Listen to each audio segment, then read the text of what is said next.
Welcome, everybody. I hope you're having a wonderful day. My name is Cornel, and today I'm going to be introducing you to my three-part series about, drumroll please, holistic self-improvement. So this is going to be the first installment of the series, and in this part I'm going to be introducing you to the human organism, and I'm going to be explaining to you how and why we work the way we do. So, what's this all about? What is this holistic self-improvement thing? And why is that good for me? Why do I need this?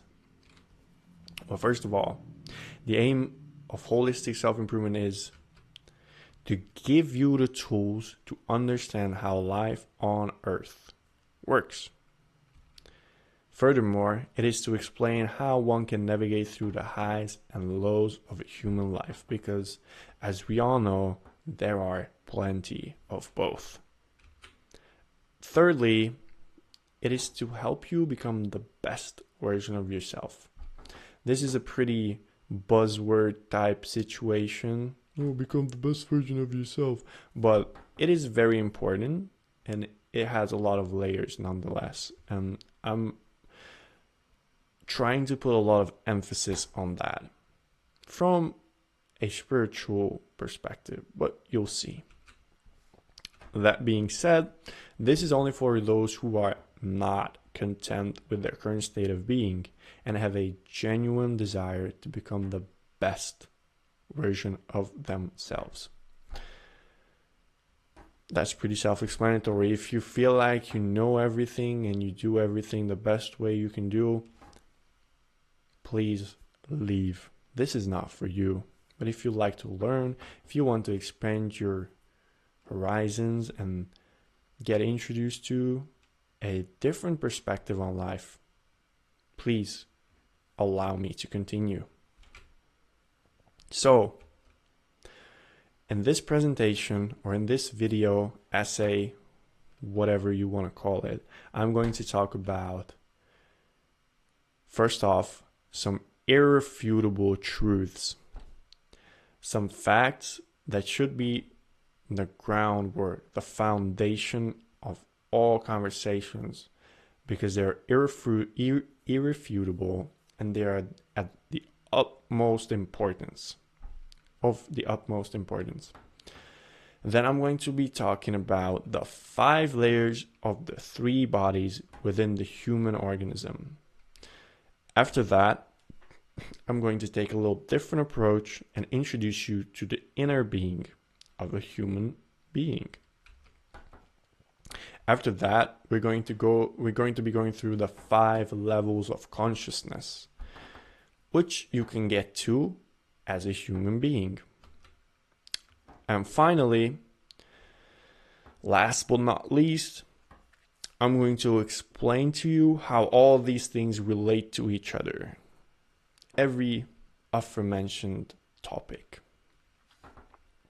Alright, so let's delve into it and start off with number 0, or irrefutable truths, which relate to the nature of the material world, or samsara, as some Eastern traditions call it.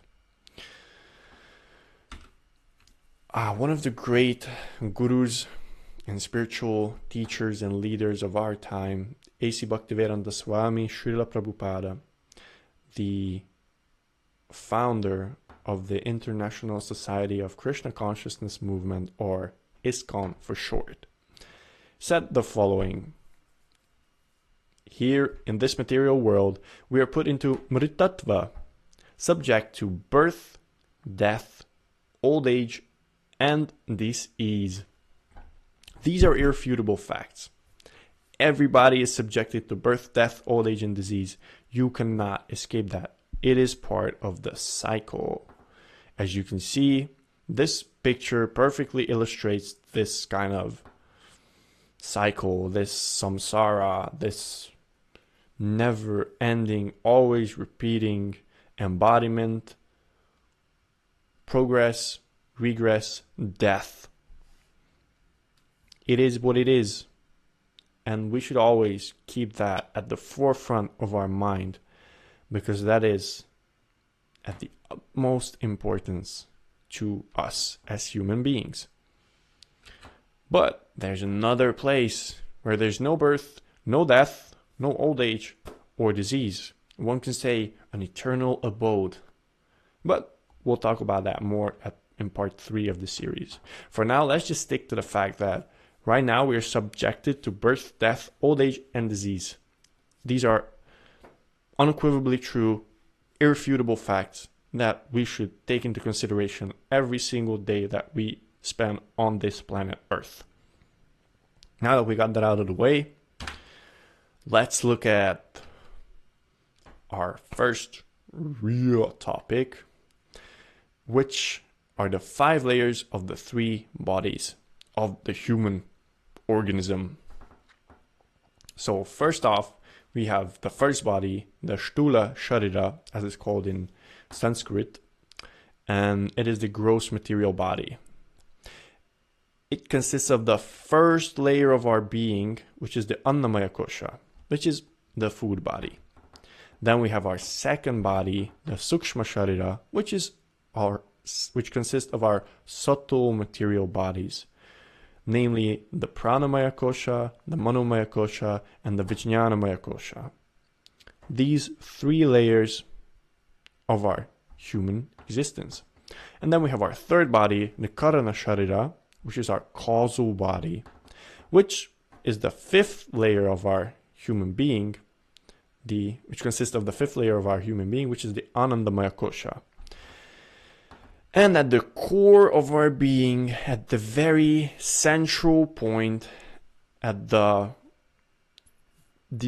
indivisible, most core, essential part of our being, there is the spirit or the Atma. So this is how the human body looks according to Vedic teachings. So let us first look at the Sthula Sharira, which is the gross material body, which is the Annamaya Kosha layer of our existence. Yeah, this picture perfectly illustrates what it's made of.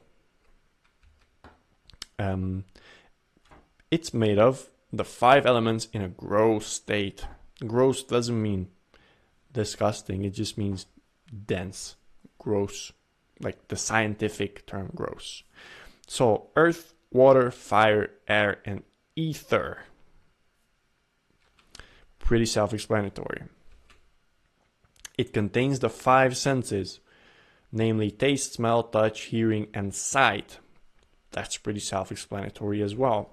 We can see, we can hear, we can smell, we can taste, we can touch, we can sense. Pretty self-explanatory. And this is the tool with which we connect to the outside world. So we all know this. These are factual. These are factual information. So there's no debate around these either. And this part of our human organism is subjected to birth, old age, disease, and death, as we've stated before. The body is born, the body gets old, the body malfunctions, therefore it has diseases, and then the body dies. We essentially have to shed this layer of the onion to move forward with our existence. So next up, we have our Sukshma Sharira,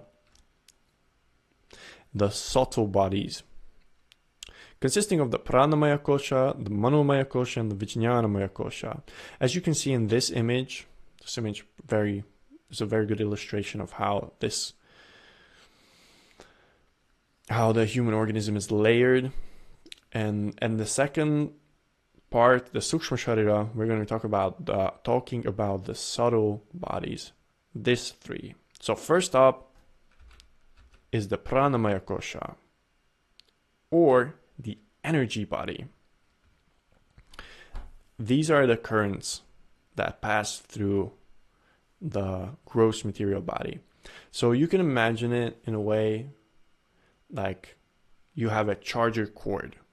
And you have the cord itself, you have the metal inside of it, and then you have the electric current passing through it. This is essentially how the human body works as well. We have our gross skin, flesh, bone, external, outside, organism, through which electric currents pass through in the following manner that it's stated right here. So the human body, the pranamaya kosha, the energy body, is this body of vital energies are responsible for keeping the human body alive. So, these currents of energy are responsible for keeping us alive and keeping us moving, breathing, and functioning in the material world. These subtle currents of energy also consist of the 5 elements, but in a more subtle form. And this part of our being is associated with action in the physical world.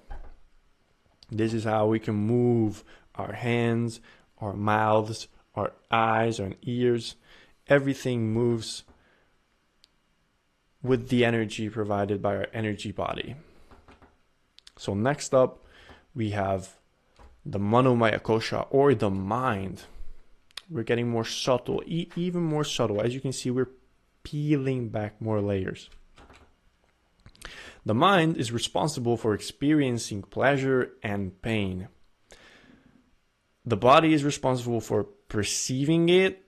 The energy body is responsible for transmitting it. And the mind is responsible for actually experiencing it. So you can imagine it like you have your computer. It has a circuit board, hardware. That's the body. You have the electric current going through it to make it operate.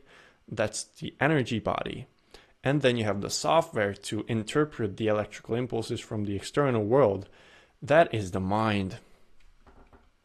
So, and this particular organism is also the seat of will and desire. So whenever you want to do something, whenever you desire something, it is born in your mind.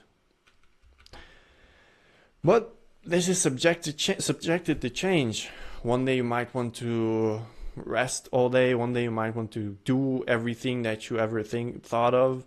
One day you love burgers. The other day you hate burgers. One day you feel cold and you like the experience of cold. The other day you're like, you just want to go to Fiji and be on a sunny beach. You know how it goes. Your mind changes all the time. And this human faculty is associated with ideologies. So I'm a communist, or I'm a Christian, or I'm a whatever it may be. These set of ideas and ideals, and the amalgamation of these set of ideas and ideals put into these archetypes, which are like I am a X and Y, based on what I think and how I view the world, are categorized into the faculty of the mind. So whenever you think that you are something of something, I'm a mercenary of Christ, this is your mind's resort. Next up, we have our 4th layer of this subtle body, which is the Vijnanamaya kosha, or the intellect. Excuse me. This is the decision-making part of our subtle body. So whenever we get an impulse from the external world or our internal world, doesn't matter. It gets transmitted to our mind through our energy body, and then our mind thinks of like, I want to eat a burger. But then this part of your body, the intellect, comes into play, and you start pondering. Like, wait, should I eat a burger right now? So this is the faculty of discernment and self-reflection, because you're reflecting on the idea that's popped into your mind based on the impulse that came from the outside world. And this is what differentiates humans from animals. Animals don't think. They get their internal impulses and their external impulses, and they just immediately act upon that. That's their purpose. That is how they're wired. This is their state of consciousness. And some humans operate on this level, but every single human being has the faculty to use their intellect, their self-reflection, and their discernment to make better decisions, more favorable decisions. Yeah. And this part of our being is associated with wisdom. So the more right or correct decisions you make, and the more experiences you have where you can test this faculty that you have, the more advanced this faculty becomes, and ultimately the wiser you become, the more you know how to behave in certain situations. That is pretty much essentially what wisdom is having a lot of experience and knowing how to behave properly in a lot of situations, and being able to like spread that to others. I would say that's a pretty accurate description of wisdom, but it is up for debate. This is just coming from my mind. And then we have the third body, which is the Karana Sharira, which is the causal body, which is our fifth layer, or the Anandamaya Kosha. I put this very beautiful golden fractal image here to illustrate how this is the bliss or the causal body. It is said to be the cause of our material incarnation. And this is the most subtle of all the 5 bodies that we have. And it is associated with spiritual wisdom. So higher knowledge, higher wisdom, but it is still the cause of why we are here. It is still not our eternal abode. It is a very pure, very subtle, very majestic part of our being, but it's still not the core. The core of our being is the Atman, the true or eternal self, or the self-existent essence, or impersonal witness consciousness within each individual. I just got that from Wikipedia, but I think that illustrates it pretty well. This is the core of your being. This is the never changing, eternal, always present, highest form of your being at the core. Indivisible, you can't go deeper than that. This is it. This is at the core of your existence. This is the Atman. This is your link to God or super consciousness or the Most High, or however you want to call them, the highest, greatest, all-encompassing being that is God in our current lingo. So yeah, and we all have the ability to tap into that, the Atman, and we all have the Atman, but at different levels. But this is at the core of our existence. So now, to summarize all this information, this picture illustrates this onion allegory pretty well. So the body is like a very intricate onion with multiple layers. As you can see, we have our outer shell, and it just goes deeper and deeper and more subtle and more subtle. Each of these layers serve a different function, a different purpose, as we talked about before. And these layers become more subtle the closer we get to the core, which is the Atman. And the spirit, consciousness, Atman stands at the core, which is our indivisible, eternal core self. All right, now that we got this out of the way, we can talk about our second topic, which is the inner being, which is gonna closely relate to the 5 layers of the 3 bodies, but it will be slightly different. So, the Antakaran, or the inner being, consists of, well, 5 parts as well. First of all is the Ahamkar, or the ego, which falsely identifies the true self, the Atman, with the body. Ahamkar, literally meaning I maker. Ahamkar, I maker, in Sanskrit. I touched on that a little bit before, but if you associate yourself with your mind and your ideologies, then your ego will be directed to that state of your being, to that layer of your being. If you associate yourself with the work that you do in the external world, then your ego or your self-identity will be directed towards that layer of your consciousness. If you identify yourself with your body, your muscles, and your gross physical existence, then your consciousness will be directed to that outer layer of your being. And the deeper you go with your ego or like your false identity, the more expanded your human experience will be. And eventually this false identity will disappear once you can consistently identify yourself with your true self, which is at the core, which is the Atman. Our second faculty within our inner being is the manas, or the lower mind, which is the subtle organ connecting us to the external world, in a sense. It is also the seat of will, desire, and doubt. So this was the Manomaya Kosha layer, the third layer. I've touched on that. I've explained it pretty thoroughly in the aforementioned slide about the Manomaya Kosha. So I won't be getting into that much more. Then our third layer is the Buddhi, or the intelligence. Hence the name of the Buddha comes from this faculty, because this is the seat of discernment. This faculty allows you to discern truth from falsehood.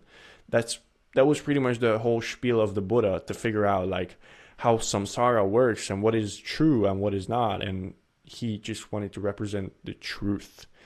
He saw through the facade after the age of 21. He saw through the facade of his father, and he saw that the reality of the situation is that there is death, there's disease, and there's birth, and there's old age in this world, and we have to leave somehow. Like, this is not a good situation. How do we do that? And that requires intelligence. And the fourth faculty, which is mentioned in the Antakaran, which is the Chitta, or memory. This is like all your memories are stored here. This aspect deals with the forgetting and remembrance. This can be related to your Anandamaya Kosha, or your causal body, because all your memories, all your past experiences, all your past karmas are what determines your next birth, and determines whether you get another physical body or you go back to your eternal abode. And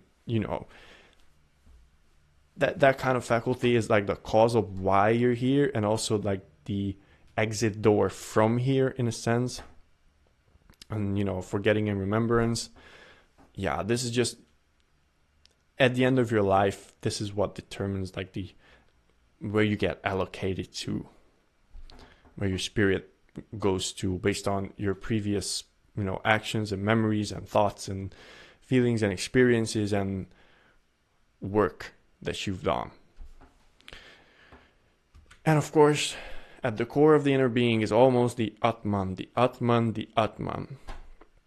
So now, I would like to use this little illustration from the Bhagavad Gita to kind of draw a connection between all the things that I talked about right now. So, there's this verse which goes the following way. Krishna says this to Arjuna. The senses are so strong and impetuous, O Arjuna, that they forcibly carry away the mind, even of a man of discrimination who is endeavoring to control them. It is very true, and we're going to be talking about that more later. But the thing that I wanted to get to is this image in particular. It's a very good analogy for the human condition. So at the forefront, we have our first layer, and we have our senses, which are represented by these horses, which are pretty wild, are drawn to the pleasures of the external world. These leashes, I know these are not called leashes, but I don't know the appropriate word for that, so let's just call them leashes. So these leashes are your mind. All the impulses from your senses and the external world go through this faculty and are then transmitted to your intelligence, or buddhi, or vijnanamaya kosha, or the place of discernment, where you control your senses to certain degrees and direct them towards the direction that you feel, you think is the most appropriate for based on your intelligence.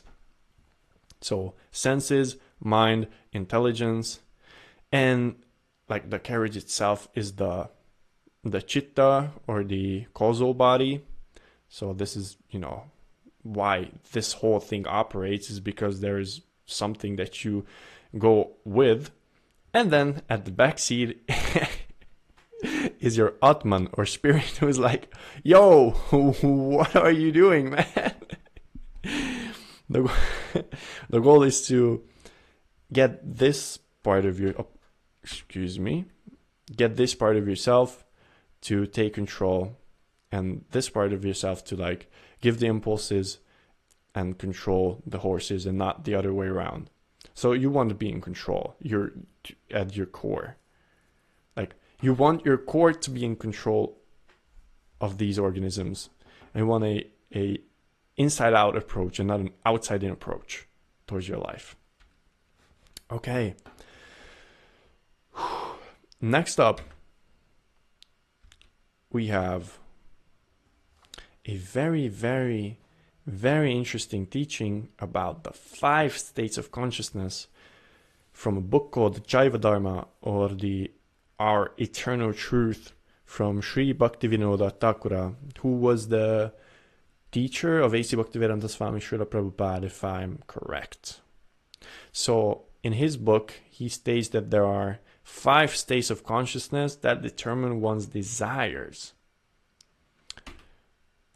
First off is the Acharita Chetana, which is the covered consciousness, which is characteristic of plants and trees. Then the next step in the evolution of consciousness is the Sankuchita Chetana, which is a contracted consciousness, which is characteristic of animals.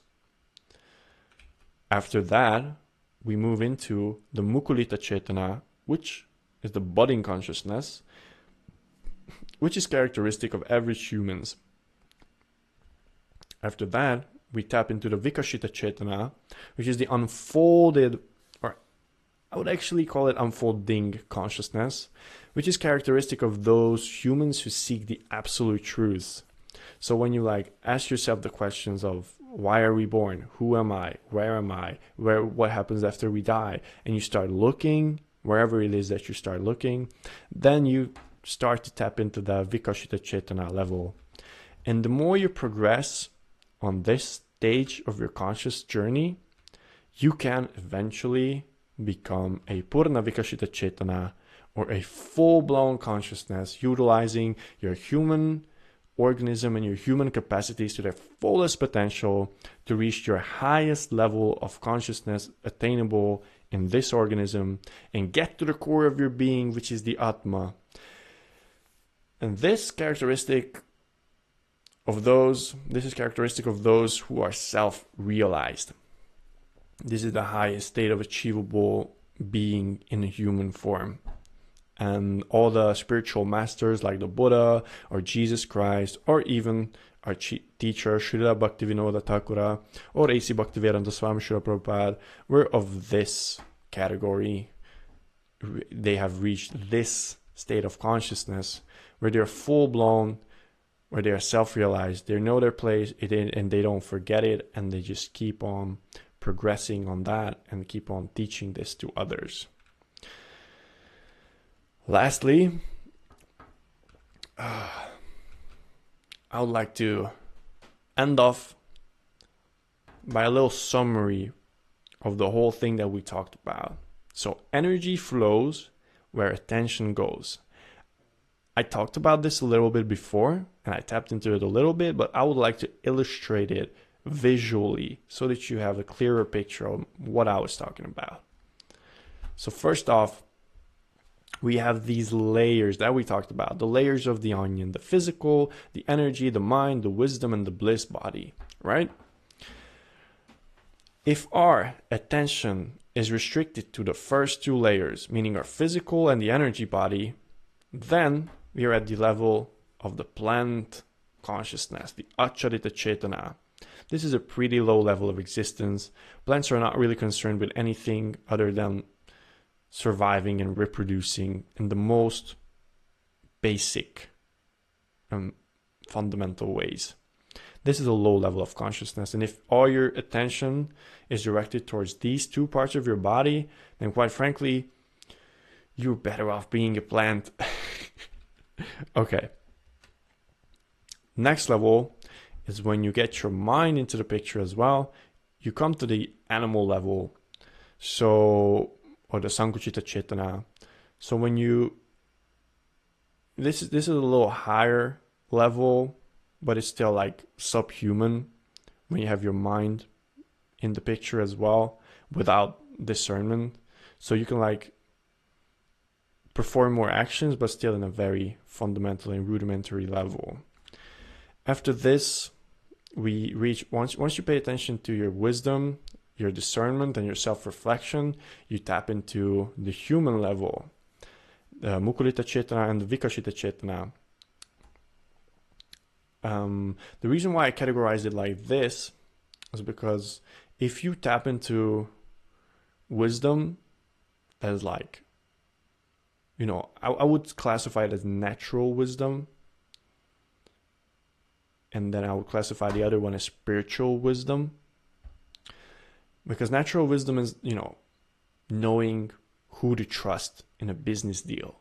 Because you've had a lot of business deals and you've experienced that, and now you can discern who to trust and who not to trust in a business deal. That has nothing to do with the eternal truth. That has nothing to do with God, but it is a form of wisdom nonetheless. And that's what I would classify into the Mukulita Chetana, or the budding consciousness. You're using your faculty of discernment, but not for the sake of tapping into the deeper inner truths of the world.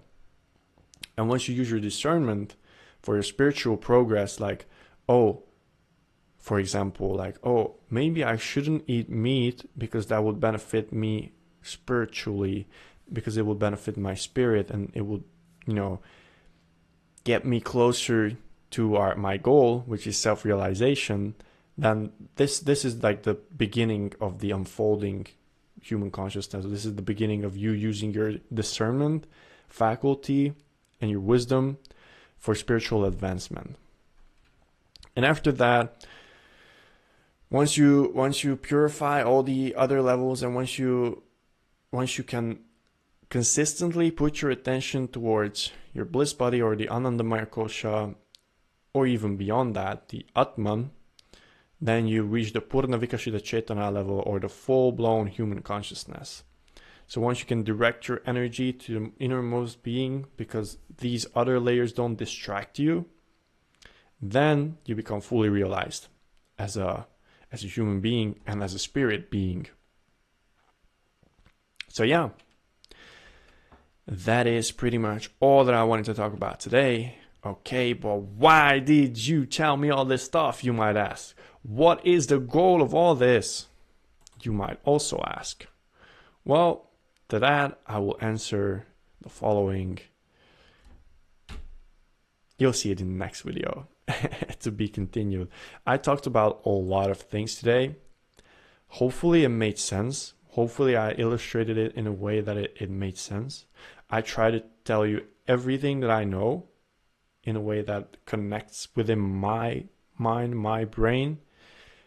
And I really hope that you learn something from it. And I really hope that you can shift your perspective, at least temporarily, to see the world through these lenses that I presented to you, and to really reevaluate your life choices based on the information that you receive from here. I'm going to link this presentation in the description below, so you can go through it and you can watch the video as many times as you want, obviously. And yeah, hopefully you learned a thing or two from me. And in the next video, I'm going to be explaining to you what's the goal of all this. How do you get to the goal, and what are the pitfalls when you're trying to get to your goal of self-realization, what to look out for. And yeah, that's pretty much it. And in the third or the second installment of the series, I'm going to be going through the how, the practical way of how you can reach self-realization in this lifetime. All right. Thank you for tuning in. Thank you for paying attention to me. I truly and greatly appreciate it. Hopefully you got something out of this. And see you next time.